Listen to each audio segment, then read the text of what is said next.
Hi, family. I want to share something quick with you about obedience. Now, just like there are consequences for being obedient, blessings, God's promises coming to pass, there are also consequences when we're disobedient, not seeing God's blessings, not seeing the promises come to pass.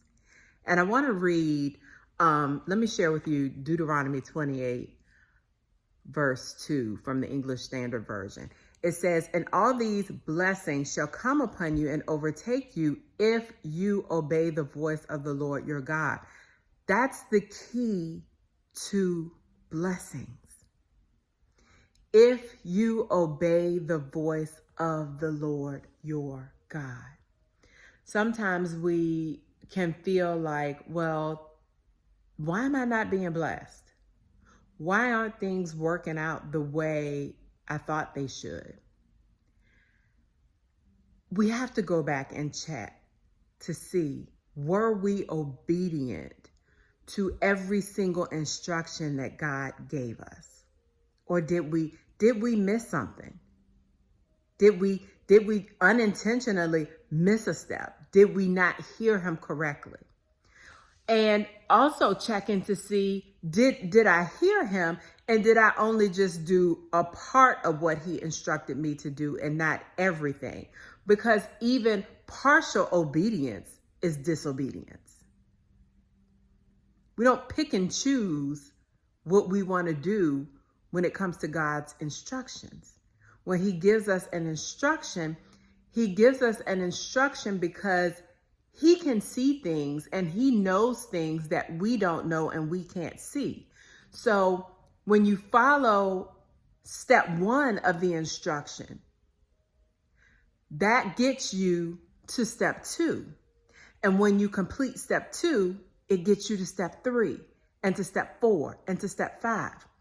But when we don't fully complete his instructions and when we're not obedient, in full obedience, he can't move us to that place, that next level, that next step that he wants to move us to, because we're not being obedient. And being disobedient, one of the consequences, if you're not obedient to the voice of the Lord, you won't receive blessings. Go back to Deuteronomy 28 and 2.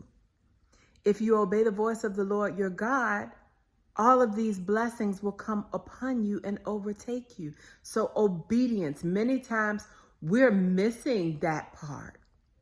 And I think the world has conditioned us even to think that, it's a sense of entitlement. Like it's supposed to happen. Oh, I'm supposed to have this. This is what I'm supposed to get. And God is no respecter of persons.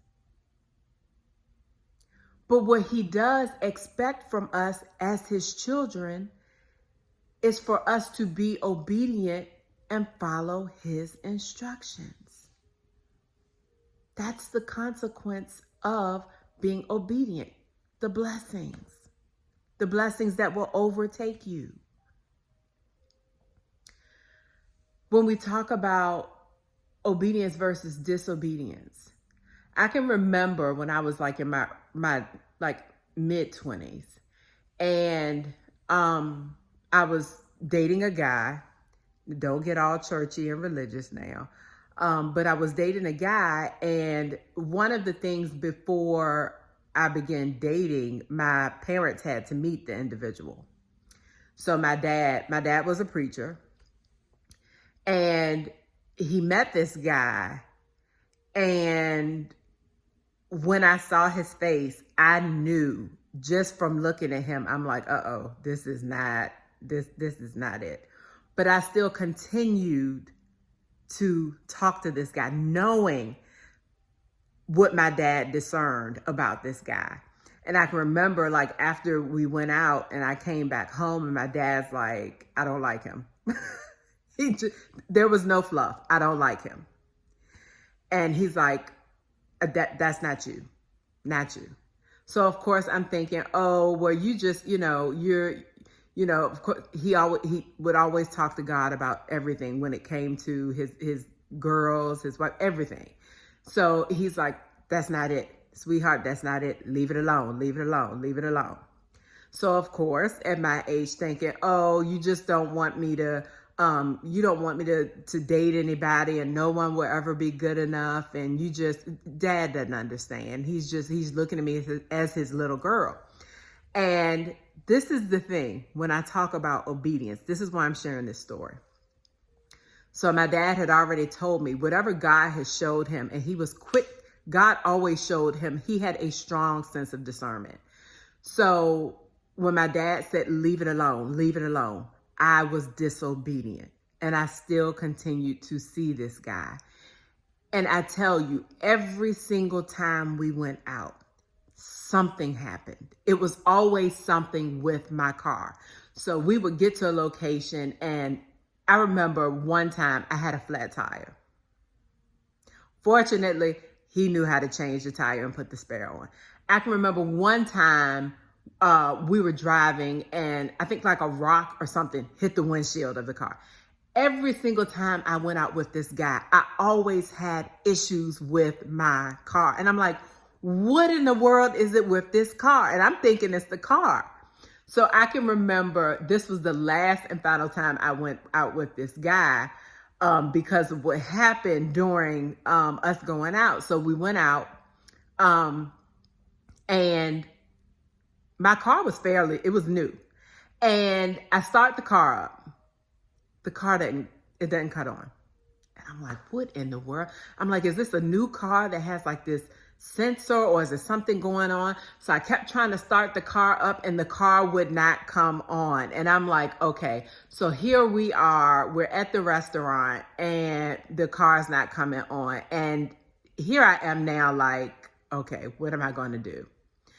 So he gets in the driver's seat and tries to start the car up. It does not come on. When I tell you, I'm sitting there like, what am I going to do? So I had to end up calling my dad. And of course, Dad comes to the rescue. He gets in the car, turns the key, the car starts. I kid you not, the car starts. My dad was cordial to the guy, but the look he gave me, it was like, I told you. Didn't I tell you? Let it go. So when we got back home, my dad and I had a talk, and he told me, he was like, I told you to let that go. You weren't obedient. So you had to go through, and I shared with my dad everything that I went through, even after he told me that's not you. And he said it was because you were disobedient. There were consequences to your disobedience. I gave you instructions from what the Holy Spirit showed me about this guy. Let it go. I kept telling you, let it go, but you didn't listen. And because of your disobedience, you had to face the consequences. And when I tell you, it wasn't until recently that story came back to me. And I'm like, that's it. It just showed me how, even in comparison to when it comes to God's instructions, we have to be obedient to his instructions in order to see the promises, in order to be at a place of where we're receiving blessings, where we're at peace. So I shared that story just to say that when you're not obedient, things are not going to happen the way you want them to. It's when you're obedient to the voice of God that things start to line up and you start to experience his blessings. With that, the story. Once I stopped dealing with that guy, can I tell you, I never had any problems with my car again. The importance of obedience. You can choose to obey and receive the consequences of blessings, or you can choose to disobey and negate everything that God has for you. So I just wanted to share this with you just to understand that you choose to obey, there's a consequence. You choose to disobey, there's a consequence. Obedience, positive consequence. Disobedience, negative consequence. You have to make that choice. So family, I just wanted to share that with you just to give you just a little more encouragement and understanding that you have a choice. We all have a choice to make. God doesn't force us, but when you want to experience God's best, when you want the blessings, you have to choose obedience, and not partial obedience, but full obedience to God's instructions. So family, I love you all. And until our next chat, be blessed.